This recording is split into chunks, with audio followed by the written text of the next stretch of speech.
이번 시간에는요, 우리가 미사의 구조에 대해서 한번 보도록 하겠습니다.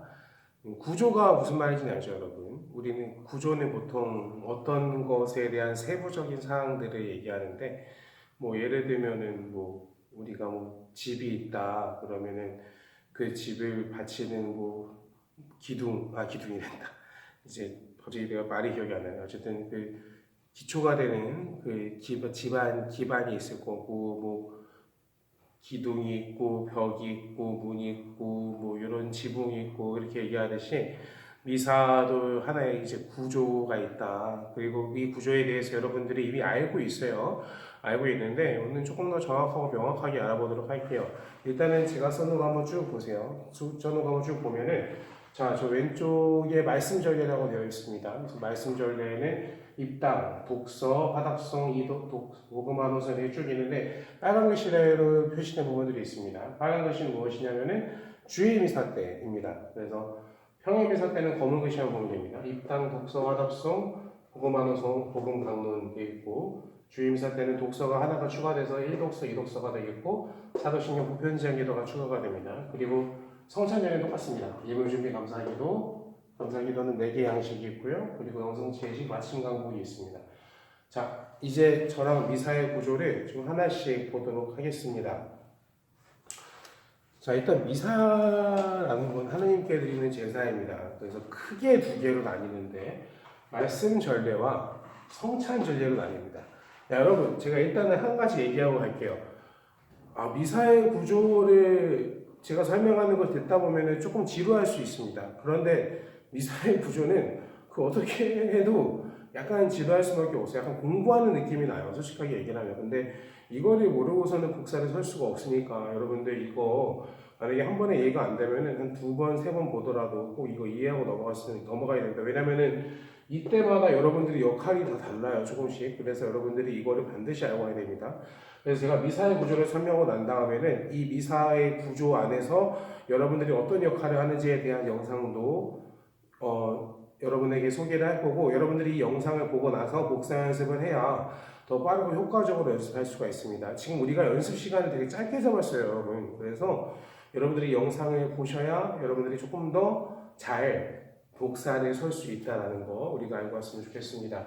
말씀 전리부터 한번 보도록 하겠습니다. 일단 입당은 말 그대로 성당으로 들어오는 걸 얘기합니다. 성당으로 들어오는 걸 얘기하는데 미사를 그냥 봉헌하러 오시는 신자분들은 그냥 들어오시면 되는데 미사를 집전하는 사제와 복사라는 특별한 방식으로 입당을 합니다. 왜? 거룩한 미사를 집전하기 때문이죠. 그래서 일단은 이 제단 안으로 거룩한 공간으로 들어가는 것을 우리가 이제 입당이라고 합니다.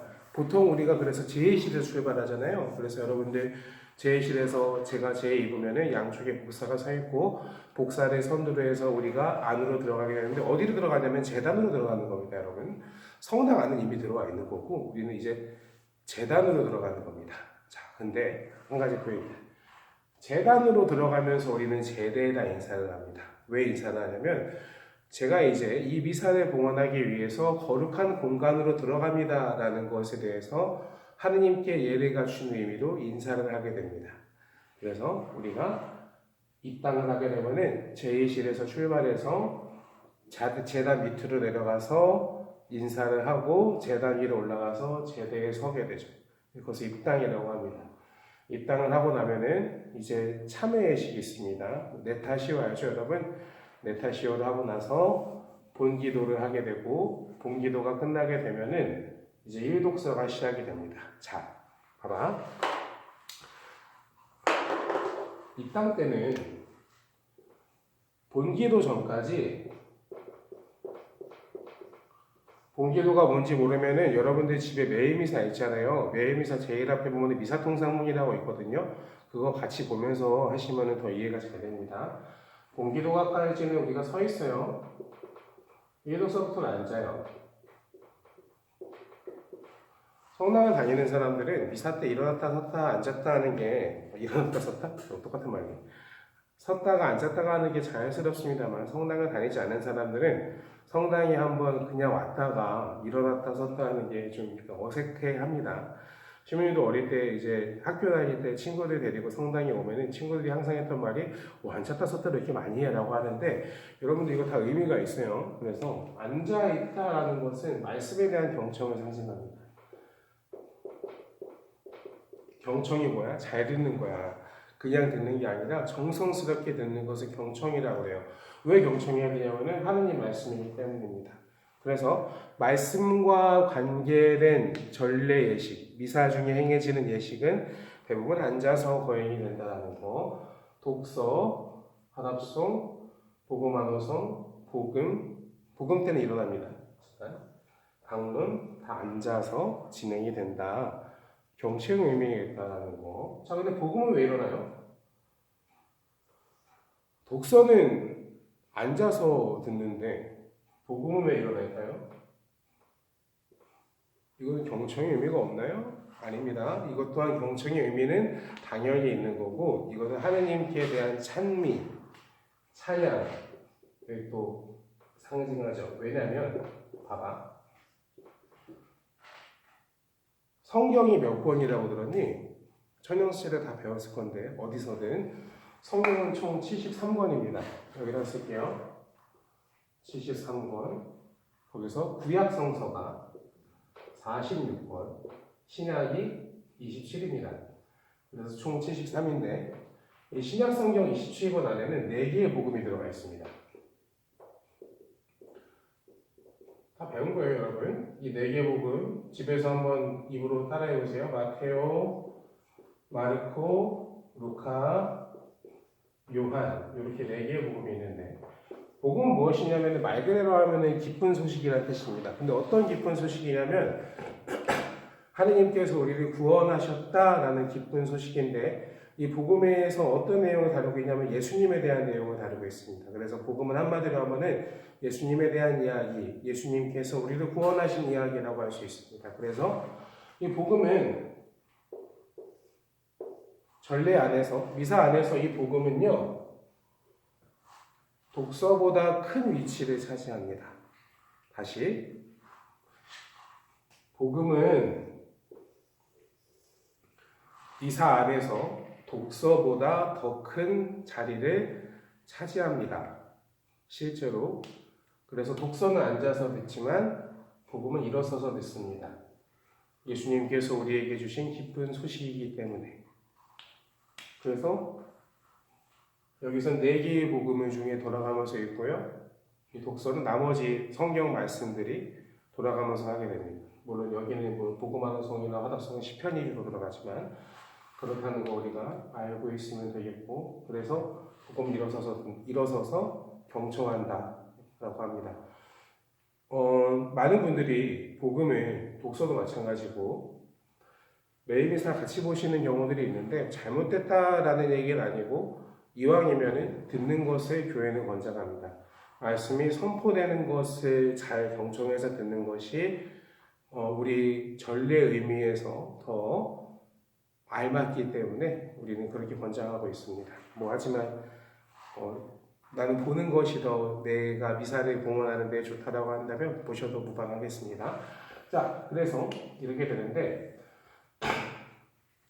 주일 미사도 마찬가지고 평일 미사도 마찬가지고 여기까지는 그냥 앉아 있으면 돼요. 목사들도 어디 앉아 있냐면은 신부님 양쪽 옆에 앉으면 됩니다. 근데 복음환호성이 시작을 하면은 독서대라는 곳으로 이동을 합니다. 신부님이랑 같이. 그래서 복음환호성이 시작이 되면은 신부님이랑 목사들도 일어나고 사람들도 당연히 일어나고 일어서서 제대의 인사를 하고 독서대로 이동을 하게 됩니다.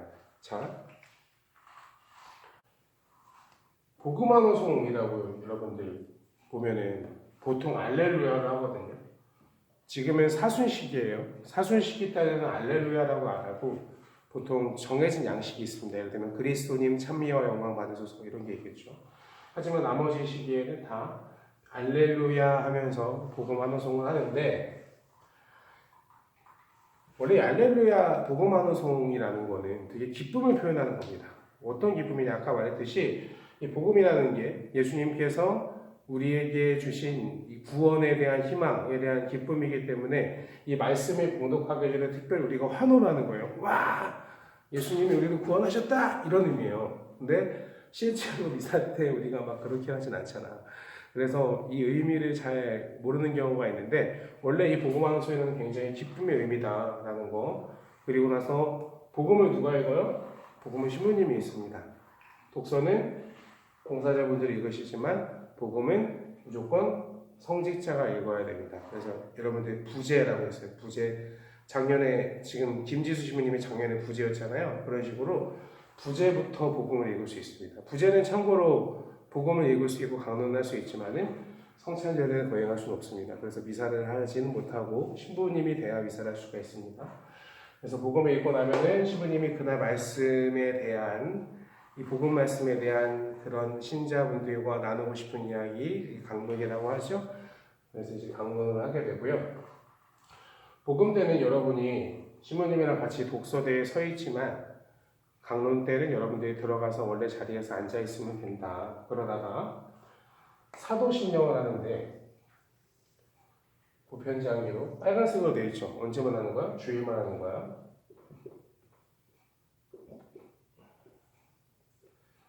주일에는 사도신경과 보편장기도가 있어. 어떤 차이가 있냐면 나중에 또 다시 정확하게 얘기해 주겠지만 강론을 하고 나면은 신부님들마다 좀 다른데 자리에서 앉았다가 성찬절례 하시는 분도 있고 나 같은 경우는 바로 성찬절례에 들어가요. 그러니까 어떤 얘기냐면은 여러분이 강론 때 앉아 있다가 그냥 바로 주수대라는 곳으로 이동하면 돼요. 주수대 이제 성작, 성학, 주수병 같은 게 있어서 여러분들이 그걸 갖고 신부님한테 와서 주고 이렇게 해야 되는데 평일미사 때는 강론에서 바로 주수대로 넘어가면 됩니다. 그런데 주일미사 때는 사도신경이나 보편지향기도가 있어요. 이것을 어디서 하냐면 제대에서 하거든요.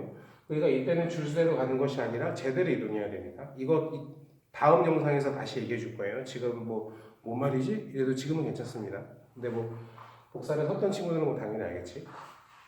자, 이러고 나면은 성찬절례로 들어가게 되는데 사실 복사들이 역할이 가장 이제 시작되는 곳이죠. 사실 여기까지는 할 게 없어. 내가 여기까지는 앉았다 섰다 하면 돼. 여기까지는 할 게 없어. 여기서부터 시작. 여기서부터 알았죠? 여기 이제 다시 한번 같이 보도록 할게요. 자, 얘들아, 성찬 거룩한 잔치. 자, 성찬절례는 왜 할까? 성찬절례의 목적이 무엇일까? 성찬절례의 목적은 성체성사를 하는 데 있습니다. 성체성사는 무엇이에요? 천연수집 때 배웠을 거 아니야, 그치? 하지만 까먹었겠지. 그러니까 다시 얘기해 줄게. 예수님께서 돌아가시기 전에 제자들을 불러서 다락방에서 이런 말씀을 하십니다. 빵을 떼어주시면서 이것은 내 몸이다. 포도주를 나눠주시면서 이것은 내 피다. 너희는 나를 기억하여라. 뭐냐면 이거야. 예수님이 우리를 구원하시기 위해서 선택하신 방법이 한 가지 있어요. 뭐예요? 십자가입니다. 예수님은 십자가의 희생 당하시기 위해서 순환을 겪으셔야 되고 고통을 받으셔야 했습니다. 그래서 자신을 제물로 바치셔서 우리에게 구원과 희망을 주셨는데 그 사랑의 의미를 우리가 성체성사를 재현하면서 기억하는 겁니다. 빵이 예수님의 몸으로 변하고 포도주가 예수님의 피로 변한다는 것에서 멈추는 것이 아니라 그 안에 들어있는 예수님의 희생이 바탕이 되는 그 사랑, 그것을 기억하기 위해서 우리가 성체성사를 하는 겁니다. 자, 이렇게 얘기해 볼게요. 우리가 집에서 밥을 먹을 때 밥그릇이 있겠고 국그릇이 있겠고 반찬 그릇이 있겠죠. 그리고 이제 이렇게 차려놓고 먹습니다. 자, 그런데 성체는 어떻게 되느냐? 어떻게 만들어질까? 김치찌개를 끓인다고 생각해 보세요. 김치가 있어야 되고 돼지고기도 있어야 되고 구이도 있어야 되고 무이도 있어야 되고 냄비도 있어야 되잖아요. 마찬가지예요. 예수님의 거룩한 몸이 되기 위해서 정해진 양식에 따라 자격을 부여받은 사람이 기도하는 것을 통해서 성취가 만들어집니다. 자, 정해진 양식이라는 건 무엇이냐면 교회가 인정한 기도문, 이 기도만이 빵을 예수님의 성취가 될 수 있게 한다. 바로 이겁니다. 이거는 미사 통상문이라는 거고 미사 경본이라는 게 또 두꺼운 거 있어. 저기 성당에 이 미사 통상문 안에 이 예식이 있습니다. 그래서 보면은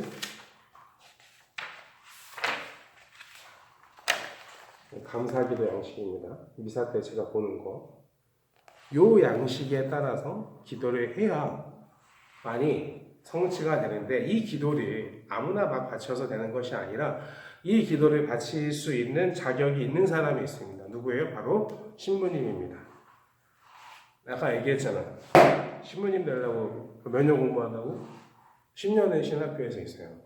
왜 그렇게 쉬운지 알아? 이 미사를 하는 사람이기 때문에 정말 신학의 기초, 기도하는 법 그런 것들을 다 배워야 됩니다. 그래서 자격을 교회가 서품이라는 것을 통해서 줍니다. 서품이라는 사제 서품이라는 걸 통해서 이 사람은 이제 성사를 집전하고 미사를 봉헌할 수 있는 사람입니다라는 것을 교회에서 공적으로 인정합니다. 그 사람 그 자격을 부여받은 사람이 교회에서 인정한 양식에 따라 기도했을 때 성체와 성혈로 빵과 포도주가 축성된다. 이것이 성체성사라고 여러분들 보시면 되겠습니다. 자, 그래서 예물 준비를 보면은 일단은 예물을 준비하는 거야. 이 예물이라는 게 뭐냐면 빵과 포도주를 의미하는 거예요. 자, 예수님의 몸과 피가 되기 위한 빵과 포도주를 먼저 준비하는데 이 빵과 포도주를 그냥 막 갖고 오는 것이 아니라 예수님의 몸과 피가 될 거룩한 곳이기 때문에 그에 또 맞는 것을 준비합니다. 그래서 성체가 될 빵을 담는 그릇을 우리가 성합이라고 부르고 성혈을 담는 잔을 성작이라고 부릅니다. 그래서 이 예물 준비 때는 빵과 포도주를 준비해서 이제 기도를 시작하기 전 기본적 준비와 세팅을 하는 거죠. 그래서 성합에 들어있는 제병이라고 불러요, 빵을. 그리고 성자기에 포도주와 약간의 물을 섞어서 넣습니다. 그래서 거기까지 준비를 우리가 예물 준비라고 합니다. 이걸 할 때 여러분들의 역할이 있습니다. 여러분들이 주수대라고 하는 곳에서 성합과 성자 그리고 주수병, 물과 포도주를 신부님들에게 갖다 주어야 됩니다. 이거를 갖다 주는 방법은 복사 교육대하도록 하겠습니다. 자, 그 다음에 준비가 끝나면 이제 본격적으로 감사기도가 시작이 됩니다. 근데 감사기도에는 4가지 양식이 있어요. 몰랐죠? 이거는 잘 모를 거예요. 감사기도에는 여러분 4가지 양식이 있습니다. 자, 보이니? 오래됐으면 잘 안 보일 수도 있겠다. 자, 여기 보면은 이양식이라고 되어 있지. 이게 보통 우리가 많이 하는 이양식인데 이양식이 있다는 건 1양식도 있다는 거잖아. 1양식 있죠.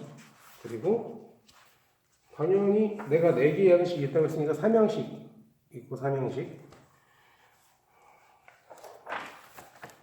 4양식이 있습니다. 이 4개 양식 중에 그 무엇을 해도 됩니다. 그런데 1양식은 좀 많이 길고요. 3, 4양식도 2양식에 비하면 좀 깁니다. 근데 뭐 단순히 다른 게 너무 길기 때문에 2양식을 한다라는 것보다는 그래도 대중적으로 가장 많이 하는 것이 감사기도 2양식입니다. 여러분들이 복사를 좀 많이 서다 보면 나중에 1양식 정도는 한번 체험할 일이 있을 겁니다. 근데 1양식을 하게 되면 제가 여러분에게 따로 먼저 교육을 할 겁니다. 1양식을 하게 되면 목사들이 멘붕이 와요. 그동안 듣지도 못했던 기도문이 갑자기 나오기 때문에 여러분의 멘붕이 올 수 있기 때문에 그 경우에는 제가 당연히 그 전에 미리 알려준다는 거 그러니까 걱정하지 마시고 어쨌든 우리는 감사기도는 보통 2양식으로 한다는 거 여러분도 아시면 되겠습니다. 이 2양식 기도문 안에 그러니까 뭐 1, 2, 3, 4양식 다 안에 공통적으로 들어가는 기도문들이 뭐 여러 가지가 있지만 가장 중요한 게 뭐냐면 성찬 제정문이라는 게 있습니다. 한번 따라해볼게요. 성찬제정문. 자, 여러분 만약에 할 수 있으면 지금 영상을 잠깐 멈추고 집에 있는 매일미사를 한번 가져와 보세요. 그래서 매일미사의 가장 앞에 보면은 미사통상문이라는 게 있는데 쭉 넘어가다 마지막에 성찬전례가 나와 중간쯤에. 성찬전례에 보면은 이 기도문이 나옵니다. 여러분들 많이 알 거예요. 너희는 모두 이것을 받아 먹어라. 이는 너희를 위하여 내어줄 내 몸이다. 그리고 너희는 모두 이것을 받아 마셔라. 이는 새롭고 영원한 계약을 맺는 내 피의 잔이니 죄를 사하여 주려고 너희와 많은 이를 위하여 흘릴 피다. 너희는 나를 기억하여 이를 행하여라. 이 두 개의 성찬제정문이 나와 있습니다. 하나는 빵을 축성하는 것이고 또 하나는 포도주를 축성하는 겁니다. 이 기도문을 통해서 빵이 예수님의 몸이 되고 포도주가 예수님의 성혈이 되는 거죠. 이 성찬제정문은 굉장히 중요합니다. 그래서 이 성찬제정문의 시작과 끝에 뭐래요? 우리가 종을 치죠. 땡 하고 종을 칩니다. 이 성찬제정문. 그리고 그 전에 성령청원 기도 때도 치고. 왜 종을 칠까요? 집중하라는 겁니다. 중요한 순간이기 때문에. 지금 빵이 포도주를 빵이 성체가 되고 있습니다. 포도주가 예수님의 성혈이 되고 있습니다. 중요한 순간입니다. 여러분들 집중하십시오 라는 의미로 종을 치는 겁니다. 그래서 이 순간이 굉장히 중요하다는 거 우리가 알고 왔으면 좋겠습니다. 영성체이지. 자, 예수님은 성체가 됐어. 그러면 이제 성체를 모시는 일만 남았는데 이 모시는 것도 그냥 막 모시는 게 아니라 일종의 예식을 갖고 하자는 거죠. 그래서 영성체 예식의 시작은 주님의 기도로 시작합니다. 예수님께서 가르쳐주신 가장 완전한 기도. 그리고 나서 우리가 영성체를 영하게 되는데 영성체를 영한다라는 거 첫째로 내 안에 예수님이 오셨다라는 의미가 있고요. 둘째로는 공동체가 일치하다는 의미가 있습니다. 이거 잘 모르실 거예요. 보통 우리가 그냥 성체 모시면은 내가 성체를 모셨구나 하고 그냥 끝나는 경우가 있는데 그게 아닙니다. 이 공간 안에서 나와 함께 영성체를 한 사람들은 예수님의 이름으로 일치하게 됩니다. 교회에서 가장 많이 가르치는 게 뭐예요? 이웃사랑입니다. 하느님 사랑과 이웃사랑. 그래서 이 성체를 통해서 예수님의 마음을 다시 한번 느끼는 거예요. 그러니까 성체를 그냥 모시고 아무렇지 않은 것이 아니라 내가 성체를 모신 만큼 예수님의 마음과 예수님의 정신을 내 삶으로 옮겨서 살아가려는 노력이 무엇보다 중요하다라는 거, 이 성체의 의미를 다시 한번 알면 좋겠습니다. 성체를 모시고 나면 우리가 제대를 정리하게 됩니다. 그래서 이 제대 정리 때도 여러분들이 저를 도와주셔야 되고, 제대 정리를 마치고 나면은 마침 강복을 하고 미사를 마치게 됩니다. 자, 여러분들 미사의 구조 제가 지금 최대한 짧고 간단하게 설명했어요. 왜 짧고 간단하게 했냐면은 어차피 영상으로 이거를 보잖아. 그럼 너네가 영상이 길어지면은 집중력이 떨어질 것 같아, 내 생각에는. 그래서 나름 최대한 짧게 설명했거든. 그래서 이거를 여러분들이 꼭 숙지하셔야 됩니다. 미사가 이 구조로 되어 있다는 거. 그리고 머릿속으로 내가 예전에 미사를 성당에서 드릴 때, 이게 일독서였구나, 이게 뭐 입당이었구나, 복음이었구나, 강론이었구나, 감사기도였구나 라는 거를 여러분들이 다시 한번 기억해야 돼요. 알았죠? 여러분들이 이것을 알고 나서 복사가 미사 때 무엇을 역할을 하는지에 대해서 이제 저랑 같이 보도록 할 겁니다. 자, 그러면은 다음 영상에서 다시 만나도록 하겠습니다.